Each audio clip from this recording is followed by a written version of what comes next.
Hi, I'm Bill O'Reilly. Thanks for watching us tonight. The brawl over sanctuary cities, that is the subject of this evening's Talking Points memo.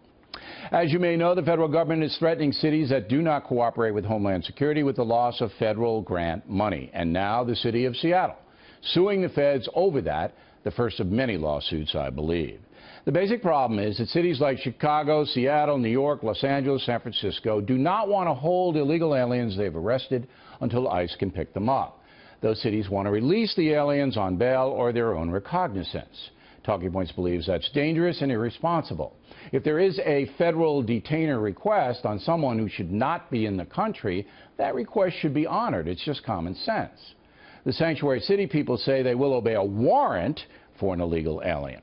But that's a much more complicated process. Immigration agents have to go to a federal judge, present evidence before a warrant will be signed. It takes much more time than a detainer, which just requires the signature of an ICE agent.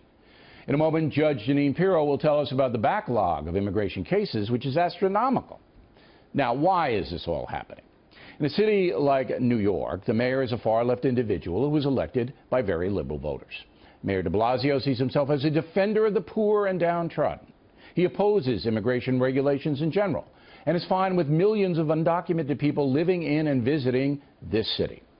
De Blasio has absolutely no problem with that, none.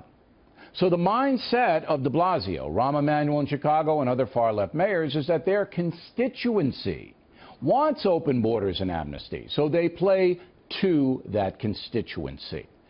Enter the federal government, which now wants to enforce immigration law because President Trump made that a hallmark of his campaign. And so you have two opposing forces with little chance of reconciliation. It should be noted that the federal appeals courts have never required local governments to comply with detainer requests. It's optional. You can't be arrested if you defy a detainer. An official can be arrested if he or she defies a warrant.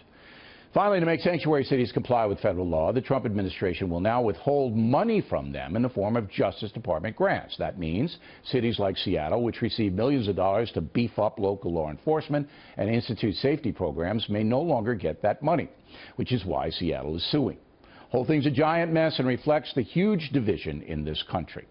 Will sanctuary cities be forced to comply? Doubtful, but they will pay a price.